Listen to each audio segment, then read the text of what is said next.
ಈಗ ಮತ್ತೊಂದು update. Major ಆಗಿ ನಿತೀಶ್ ಕ್ಯಾಬಿನೆಟ್ನ 29 ಸಚಿವರ ಪೈಕಿ 28 ಮಂದಿ ಗೆಲುವಿನ ಕಡೆಗೆ ಮುಖ ಮಾಡಿದ್ದಾರೆ.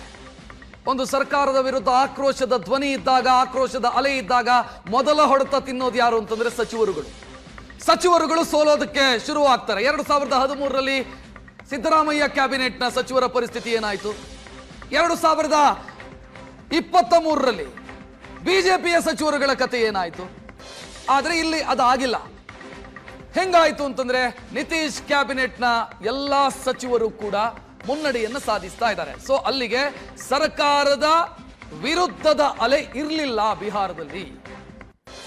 ಆಡಳಿತ ವಿರೋಧಿ ಅಲೆ ಅಂತ ಏನು ಕರಿತೀವಿ, ಅದು ಇರಲಿಲ್ಲ ಅನ್ನೋದು ಖಚಿತ.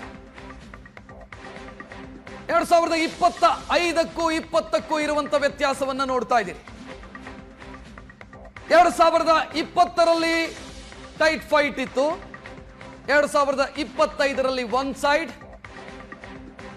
ಅಲ್ಲಿ ನೀವು ನೋಡಬಹುದು MGB ಮತ್ತು NDA. 2020ರಲ್ಲಿ ಹೆಂಗಿತ್ತು? ಕೆಲ ಭಾಗಗಳಲ್ಲಿ, ಕೆಲ ರೀಜನ್ ಅಲ್ಲಿ ಸ್ಪಷ್ಟವಾಗಿ ಮೇಲುಗೈಯನ್ನು ಸಾಧಿಸಿದ್ದು ಮಹಾಗಠಬಂಧನ್. ಈ ಬಾರಿ ಆ ರೀಜನ್ಗಳು ಎಲ್ಲವೂ ಕೂಡ NDA ಪಾಲಾಗ್ತಾ ಇದೆ. ಈಗ ನಮ್ಮ ಜೊತೆಗೆ ಮಾತನಾಡೋದಕ್ಕೆ ಸಚಿವ ಬೋಸರಾಜು ನೇರ ಸಂಪರ್ಕದಲ್ಲಿ. ಬೋಸರಾಜ್ ಅವರೇ ನಮಸ್ಕಾರ.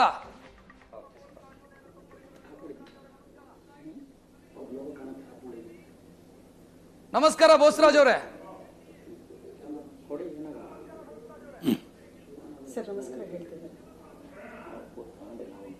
ಎಸ್, ನಾವು ಮತ್ತೆ ಅವರನ್ನು ಸಂಪರ್ಕಿಸುವಂತ ಕೆಲಸವನ್ನ ಮಾಡ್ತೀವಿ. ಸಚಿವ ಬೋಸರಾಜ್ ಅವರು ಸಂಪರ್ಕಕ್ಕೆ ಸಿಗ್ತಾರೆ ಸ್ವಲ್ಪ ಹೊತ್ತಲ್ಲೇ. ನೋಡ್ತಾ ಇದ್ದೀರಿ 2025ರ 2020ರ ವ್ಯತ್ಯಾಸಗಳನ್ನು ಗಮನಿಸ್ತಾ ಹೋಗಬಹುದು. ನಟರಾಜ್ ಗೌಡ್ರೆ, ವೋಟ್ ಚೋರಿಗೂ ದಿಲ್ ಚೋರಿಗೂ ವ್ಯತ್ಯಾಸ ಇದೆ. ಖಂಡಿತ ಇದು ದಿಲ್ ಚೋರಿ ರೀತಿಯಲ್ಲಿ ಕಾಣಿಸ್ತಾ ಇದೆ ನನಗೆ. 200ಕ್ಕೂ ಅಧಿಕ ಸೀಟ್ಗಳನ್ನ ಗೆಲ್ಲೋದು ಅಂತಂದ್ರೆ ದಿಲ್ ಚೋರಿ ಆದಾಗ ಮಾತ್ರ ಸಾಧ್ಯ. ಅಬ್ಸಲ್ಯೂಟ್ಲಿ ನೀವು ಹೇಳಿದ ಅದು ಒಂದು ಒಳ್ಳೆ ಪದನೇ ಕೊಟ್ಟಿದ್ದೀರಿ. ಅದು ಬಿಜೆಪಿಗೂ ಗೊತ್ತಿರಲಿಲ್ಲ, ಗೆದ್ದವ್ರಿಗೂ ಗೊತ್ತಿರಲಿಲ್ಲ. ಆ ಥರ ಒಳ್ಳೆ ಪದ ಕೊಟ್ಟಿದ್ದೀರಿ. ಖಂಡಿತವಾಗಿ ನಿಜ ಹೇಳ್ತೀನಿ ನಾನು. I appreciate. ಅದೇ ಆಗಿರೋದು. ಏನಂದ್ರೆ ನಿತೀಶ್ ಕುಮಾರ್ ಅವ್ರಿಗೆ ಆಂಟಿ ಇನ್ಕಂಬೆನ್ಸಿ ಇಲ್ದಲಿದ್ರು ಕೂಡ ನಿತೀಶ್ ಕುಮಾರ್ ಅವರೇ ಬೇಕು ಅಂತೇಳಿ ಅವ್ರ ಪೂರಕವಾದದ್ದು ಕೂಡ ವಾತಾವರಣ ಇರಲಿಲ್ಲ. ಆದಾಗಿ ಕೂಡ ಅದೊಂಥರ ಅಲ್ಲಿನ ಜನ ಬಿಹಾರಿಗಳು ಒಂಥರ ವಾಯ್ಸ್ಲೆಸ್ ಇಲ್ಲದ ವಾಯ್ಸ್ ಅವ್ರಿಗಿಲ್ಲ ಅಂದ್ರೂ ಕೂಡ ಅವರು ಒಂದು ತೀರ್ಮಾನ ಮಾಡಿದ್ದಾರೆ. ನಿತೀಶ್ ಕುಮಾರ್ ತೀರ್ಮಾನ ಮುಂದುವರಿಲಿ ಅಂತ ತೀರ್ಮಾನ ಮಾಡಿದ್ದಾರೆ, ಓಟ್ ಹಾಕಿದ್ದಾರೆ. ಯಾವ ಒಂದು 4-5 ಕಾರಣ ಇರ್ಬೋದು, ಒಳ್ಳೆ ಕಾರಣಗಳು ಇದಾವೆ. ಅವರು ಈ ಸಮೀಕ್ಷೆ, ಜಾತಿ ಸಮೀಕ್ಷೆ ಮಾಡಿ ಬೋಸರಾಜ್ ಅವರು ಕನೆಕ್ಟ್ ಆದ್ರು. ಬೋಸರಾಜ್ ಅವರೇ ನಮಸ್ಕಾರ. ನಮಸ್ಕಾರ. ನಮಸ್ಕಾರ ಸರ್. ನಮಸ್ತೆ. ಏನ್ ಹೇಳ್ತೀರಿ? ಫಲಿತಾಂಶವನ್ನ ನೋಡ್ತಾ ಇದ್ದೀರಿ, 200ರ ಗಡಿ ದಾಟಿದೆ NDA. ಈಗ ಫಲಿತಾಂಶ ಬಂದಿದೆ. ನಾವು ಮತದಾರರು ಕೊಟ್ಟಿರ್ತಕ್ಕಂಥ ತೀರ್ಪು ನಾವು ಒಪ್ಪಲೇಬೇಕು. ಬಟ್ ಆದರೆ ಈ ರೀತಿಯಾದಂಥ ಫಲಿತಾಂಶ ಬಂದಿದ್ದಕ್ಕೆ ನಾವು ವಿಶ್ಲೇಷಣೆ ಮಾಡಬೇಕಾಗಿದೆ. ಈಗಾಗಲೇ ಈ ಕೇಂದ್ರ ಸರ್ಕಾರದಲ್ಲಿರ್ತಕ್ಕಂಥ ಶ್ರೀಮಾನ್ ಮೋದಿಯವರು, ಅಮಿತ್ ಶಾ ಅವರು ಕಳೆದ 11 ವರ್ಷಗಳಿಂದ ಈ ದೇಶದಲ್ಲಿರ್ತಕ್ಕಂಥ ಸ್ವಯಂ ಸಂಸ್ಥೆಗಳನ್ನ ದುರುಪಯೋಗ ಮಾಡಿಕೊಂಡು, ಅದು ED ಇರ್ಬೋದು, CBI ಇರ್ಬೋದು, ನ್ಯಾಯಾಂಗ ಇರ್ಬೋದು, ಮತ್ತು ಎಲೆಕ್ಷನ್ ಕಮಿಷನ್ ಇರ್ಬೋದು, ಯಾವ ರೀತಿಯಾಗಿ ಮಾಡ್ತಾರೆ ಅಂದರೆ ಈ ದೇಶದ ಜನರು ಈಗಾಗಲೇ ಗುರುತು ಮಾಡಿಕೊಂಡಿದ್ದಾರೆ. ಆ ದಿಶೆಯಲ್ಲಿ ಈಗಾಗಲೇ ನಮ್ಮ ನಾಯಕರಾಗಿರ್ತಕ್ಕಂಥ ರಾಹುಲ್ ಗಾಂಧಿಯವರು ಈ ಎಲೆಕ್ಷನ್ ಕಮಿಷನರ್ ಮಾಡಿರ್ತಕ್ಕಂಥ ಮಹಾರಾಷ್ಟ್ರದಲ್ಲಿರ್ಬೋದು, ಹರಿಯಾಣದಲ್ಲಿರ್ಬೋದು, ಕರ್ನಾಟಕದಲ್ಲಿರ್ಬೋದು ಏನೇನು ಆಗಿದೆ ಎಂಬುದು ಈಗಾಗಲೇ ಜನರಿಗೆ ಮಾಹಿತಿಯನ್ನು ಕೊಟ್ಟಿದ್ದಾರೆ. ಹಾಗಾಗಿ ಇವತ್ತು ಈ ಬಂದಿರತಕ್ಕಂಥ ರಿಸಲ್ಟನ್ನು ನೋಡಿ ನಾವು ವಿಶ್ಲೇಷಣೆ ಮಾಡಬೇಕಾಗ್ತದೆ. ಸೊ ಅನುಮಾನ ಇದೆ ನಿಮಗೆ? ಡೌಟ್ ಇದೆ ಈ ರಿಸಲ್ಟ್ ಮೇಲೆ? ನಮ್ಮ ಪಕ್ಷದ ಅನುಮಾನ ಇದೆ. ಸಹಜ. ಅದನ್ನು ನಾವು 2 ದಿನಗಳಲ್ಲಿ ನಮಗೆ ವಿಶ್ಲೇಷಣೆ ಮಾಡ್ತೀವಿ. ನಾವು ಎಲ್ಲೆಲ್ಲಿ ನಮಗೆ ನಮ್ಮ ಪಕ್ಷದ ಪರವಾಗಿ ಸ್ಟ್ರಾಂಗ್ ಬೇಸ್ ಇರತಕ್ಕಂಥ ಕ್ಷೇತ್ರಗಳಲ್ಲಿ ಈ ರೀತಿಯಾದಂಥ ಪರಿಣಾಮ ಆಗಿರೋದ್ರಿಂದ ಯಾವ ಕಾರಣಕ್ಕಾಗಿರ್ಬೋದು ಅಂತೇಳಿ ನಾವು ಅದನ್ನೆಲ್ಲ ವಿಶ್ಲೇಷಣೆ ಮಾಡಿ ಮತ್ತೆ ನಾವು ಈ ದೇಶದ ಜನರಿಗೆ ಇವರು ಮಾಡಿರ್ತಕ್ಕಂಥ ನ್ಯಾಯ ಅನ್ಯಾಯದ ಬಗ್ಗೆ ಸಹಿತ. ಬೋಸರಾಜ್ ಅವರೇ, ಒಂದು ಕ್ಲಾರಿಟಿ ಬೇಕಲ್ವಾ ಕಾಂಗ್ರೆಸ್ಸಿಗೆ? ನಾವು ಗೆದ್ದಾಗ ಅನುಮಾನ ಇರೋದಿಲ್ಲ, ಸೋತಾಗ ಮಾತ್ರ ನಮಗೆ ಅನುಮಾನ ಕಾಡುತ್ತೆ ಅಂತಂದ್ರೆ ಗೆದ್ದಾಗ ಅನುಮಾನ ಇರೋದಿಲ್ಲ ನಮಗೆ. ನೋಡಿ ಇಲ್ಲ ಅವರು ಮಾಡುವಂಥ ಕುತಂತ್ರಗಳನ್ನ ನೋಡಿ ಇಲ್ಲಿವರೆಗೂ ಅವ್ರು ಮಾಡಿರ್ತಕ್ಕಂಥದ್ದು EDಲಿಂದ ಇರ್ಬೋದು 90% ವಿರೋಧ ಪಕ್ಷದ ಅವ್ರನ್ನೆಲ್ಲ EDಗೆ ಅಪ್ಲೈ ಮಾಡಿ ಕೇಸ್ಗಳು ಮಾಡಿ ಒಳಗೆ ಮಾಡುವಂಥ ಕೆಲಸಗಳು ನೋಡಿದಾಗ ಈ ಎಲೆಕ್ಷನ್ ಕಮಿಷನ್ ಸಹಿತ ಈಗಾಗಲೇ 3-4 ಸ್ಟೇಟ್ನಲ್ಲಿ ನಾವು ಈಗ ನಮ್ಮ ನಾಯಕರಾಗಿರ್ತಕ್ಕಂಥ ರಾಹುಲ್ ಗಾಂಧಿಯವರು ಕೊಟ್ಟಿರ್ತಕ್ಕಂಥ ಉದಾಹರಣೆಗಳು ತಾವು ನೋಡಿದ ನಂತರ ಇಲ್ಲಿ ಸಹಿತ ಆ ರೀತಿಯಾಗಿ ಆಗಲಿಕ್ಕೆ ಸಾಧ್ಯತೆ ಇದೆ ಎಂಬುದು ನಮ್ಮ ಅನಿಸಿಕೆ.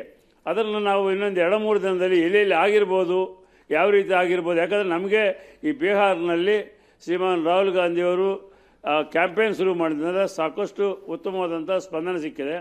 ಕೆಲವೊಂದು ಕ್ಷೇತ್ರಗಳಲ್ಲಿ 100% ನಮಗೆ ರಿಸಲ್ಟ್ ಬರಬೇಕಾಗಿದೆ. ಆ ಕ್ಷೇತ್ರಗಳಲ್ಲಿ ಏನಾಗಿದೆ, ಯಾಕೆ ಹಿನ್ನಡೆ ಆಗಿದೆ, ಏನು ಮಾಡಿರ್ಬೋದು ಅಂತೇಳಿ ಆ ಕ್ಷೇತ್ರಗಳನ್ನ ನಾವು ವೆರಿಫೈ ಮಾಡಿದ ನಂತರ ನಮಗೆ ಕ್ಲಿಯರಾಗಿ ಗೊತ್ತಾಗ್ತದೆ. ಆದ ಕೂಡಲೇ ಅಲ್ಲಿ ನಡೆದಿರ್ತಕ್ಕಂಥದ್ದು ಘಟನೆಗಳು ಯಾವ ರೀತಿ ನಡೆದಿರ್ಬೋದು ಅಂತೇಳಿ ನಾವು ಜನರಿಗೆ ತಿಳಿಸ್ಬೇಕಾಗ್ತದೆ. ಬೋಸರಾಜ್ ಅವರು, ಹಿನ್ನಡೆಯಾಗಿದ್ದು ಯಾವುದು ಅಂತ ಭಾವಿಸ್ತೀರಿ ನೀವು ಬಿಹಾರದಲ್ಲಿ? ಅಲ್ಲ, ಹಿನ್ನಡೆ ಅದೇ ಯಾಕೆ ಆಗಿದೆ ಎಂಬುದು ನೋಡ್ಬೇಕು. ಈಗ ಇನ್ ಜನರಲ್ ಆಗಿ ನಾವು ಈ ರೀತಿ ನಾವು 130ರಿಂದ 140 ಸೀಟ್ ತನಕ ಬರ್ಬೋದು ಅಂತೇಳಿ ನಮ್ಮದು ಸರ್ವೆ ಇತ್ತು. ಅಲ್ಲಿ ಯಾವ್ಯಾವ ಕ್ಷೇತ್ರಗಳಲ್ಲಿ ನಾವು ಸ್ಟ್ರಾಂಗ್ ಆಗಿ ಬರ್ಬೋದು ಎಂಬುದನ್ನು ನಮಗೆ ನಮ್ಮ ಅಬ್ಸರ್ವರ್ಸು, ನಮ್ಮ ಸರ್ವೆ ರಿಪೋರ್ಟ್ಸು ಎಲ್ಲ ಇದೆ. ಆ 130-140 ಕ್ಷೇತ್ರಗಳಲ್ಲಿ ಎಲ್ಲೆಲ್ಲಿ ನಾವು ಪರಾಭವಗೊಂಡಿದ್ರೆ ಯಾವ ಕಾರಣದಿಂದ ಆಗಿರ್ತದೆ ಎಂಬುದು ನಾವು ವಿಶ್ಲೇಷಣೆ ಮಾಡಬೇಕಾಗ್ತದೆ. ಅಂದ್ರೆ ನಿಮಗೆ ನಿನ್ನೆವರೆಗೂ ಇದ್ದಂತ ವಿಶ್ವಾಸ, 20 ವರ್ಷಗಳಿಂದ ನಿತೀಶ್ ಕುಮಾರ್ ಆಡಳಿತ ಮಾಡಿದ್ದಾರೆ, ಬದಲಾವಣೆಯನ್ನ ಮತದಾರ ಬಯಸಿದ್ದಾರೆ ಅಂತ. ಬದಲಾವಣೆಯನ್ನ ಬಯಸಿಲ್ಲ, ಅವರಿಗೆ ಮತ್ತೊಂದು ಅವಕಾಶ ಕೊಟ್ಟಿದ್ದಾರೆ. ಸೊ ಅವರಿಗೆ ಆ ಅವಕಾಶ ಸಿಗಬೇಕು ಅಂತ ಆದ್ರೆ ಪರ್ಟಿಕ್ಯುಲರ್ ರೀಸನ್ ಇರಬೇಕು, ಸ್ಟ್ರಾಂಗ್ ರೀಸನ್ ಇರಬೇಕು. ಇಲ್ಲ, ಇನ್ ಜನರಲ್ ಆಗಿ ಎಲ್ಲ ರಿಪೋರ್ಟ್ಸ್ನಲ್ಲಿ ಇನ್ ಜನರಲ್ ಆಗಿ ಅವರಿಗೆ ನಿತೀಶ್ ಕುಮಾರ್ ಮೇಲೆ ನಂಬಿಕೆ ಕಡಿಮೆ ಆಗಿದೆ, ಆ್ಯಂಟಿ ಎಸ್ಟಾಬ್ಲಿಷ್ಮೆಂಟ್ ಆಗಿದೆ ಅಂತ ಮಾತುಗಳನ್ನು ಎಲ್ಲರೂ ಹೇಳ್ತಾ ಬಂದಿರು. ಅಂಥದ್ದು ಇವತ್ತು ಅವರಿಗೆ ಈ ರೀತಿಯಾದಂಥ ರಿಸಲ್ಟ್ಸ್ ಬಂದಾಗ ನಾವು ಅದನ್ನು ಬೇರೆ ರೀತಿಯಿಂದ ನಾವು ನೋಡಬೇಕಾಗ್ತದೆ. ಅದನ್ನು ವಿಶ್ಲೇಷಣೆ ಮಾಡಬೇಕು, ವೆರಿಫೈ ಮಾಡಬೇಕು, ಮಾಡಿ ಯಾವ ಕಾರಣದಿಂದ ಇದಾಗಿದೆ ಅಂತ ಅಂದೇಳಿ ಸ್ಪಷ್ಟವಾಗಿ ನಾಳೆ ಬರುವಂಥ ದಿನಗಳಲ್ಲಿ ಈ ರಾಷ್ಟ್ರದ ಜನರಿಗೆ ನಾವು ತೋರಿಸ್ತೀವಿ. ಸರ್, ಈಗ 20 ವರ್ಷದಿಂದ ಒಬ್ಬರು ಆಡಳಿತ ಮಾಡ್ತಾರೆ ಅಂತ ಆದ್ರೆ ಅವರ ವಿರುದ್ಧ ಆಡಳಿತ ವಿರೋಧಿ ಅಲೆ ಸೃಷ್ಟಿಯಾಗುತ್ತೆ. ಬಟ್ ಇಲ್ಲಿ ಆಡಳಿತ ವಿರೋಧಿ ಅಲೆ ಇಲ್ಲ. ಅವರ ಕ್ಯಾಬಿನೆಟ್ 28 ಜನ ಸಚಿವರು ಕೂಡ ಮುನ್ನಡೆ. ಅದಕ್ಕೆ ಹೇಳ್ತೀವಲ್ಲ, ಎಲ್ಲ ಅದೇ ಎಲ್ಲರೂ ಹೇಳಿದ್ರಲ್ಲ, ಅದಕ್ಕೆ ನಾವು ಹೇಳೋದು. ಈಗ ಮಹಾರಾಷ್ಟ್ರದಲ್ಲಿ ನಡೆದಿರ್ತಕ್ಕಂಥ ಏನಿತ್ತು, ಅಲ್ಲಿನೂ 100% ಅವರು ಸೋಲ್ತಾರಂಬದಿತ್ತು BJPಯವರು. ಆದರೂ ಅಲ್ಲಿ ಏನಾಗಿದೆ, ಈ ವೋಟ್ ಚೋರಿಲಿಂದನೇ ಅವರು ಸರ್ಕಾರ ರಚನೆ ಮಾಡ್ಕೊಂಡಿದ್ರು BJPಯವರು. ಈ ಅದೇ ರೀತಿಯಾಗಿ ಇಲ್ಲಿನ ಸಹಿತ ಆ್ಯಂಟಿ ಎಸ್ಟಾಬ್ಲಿಷ್ಮೆಂಟ್ ಐತೆ ಎಂಬುದು ಅವರ ಸಚಿವ ಸಂಪುಟಕ್ಕೆ, ಮುಖ್ಯಮಂತ್ರಿಗಳಿಗೆ, ಮಂತ್ರಿಗಳಿಗೆ ಎಲ್ಲ ಸೋಲ್ತಾರಂಬದೇ ಇತ್ತು. ಅಂಥ ಕಾನ್ಸ್ಟಿಟ್ಯೂನ್ಸಿಗಳು ಅವರು ಆರಿಸಿ ಬಂದರು ಅಂತಂದರೆ ಯಾವ ಕಾರಣದಿಂದ ಆರಿಸಿ ಬಂದರು, ಏನೇನು ಪ್ರಯತ್ನ ಮಾಡಿದ್ರು, ಏನೇನು ಆಗಿದೆ ಎಂಬುದು ಬರುವಂಥ ದಿನಗಳಲ್ಲಿ ನಾವು ಅದನ್ನು ಪೂರ್ತಿ ಮಾಹಿತಿ ಪಡೆದು ದೇಶದ ಜನರಿಗೆ ನಾವು ಅದನ್ನೆಲ್ಲ ಮಾಹಿತಿ ಕೊಡ್ತೀವಿ. ಎಸ್, ಥ್ಯಾಂಕ್ ಯು ಬೋಸರಾಜ್ ಅವರೇ. ಏಷ್ಯಾನೆಟ್ ಸುವರ್ಣ ನ್ಯೂಸ್ ಜೊತೆಗೆ ಮಾತನಾಡಿದ್ದಕ್ಕೆ. ಇನ್ನಷ್ಟು ಡಿಬೇಟ್ ಕಂಟಿನ್ಯೂ ಮಾಡೋಣ ಚಿಕ್ಕ ಬ್ರೇಕ್ ನಂತರ.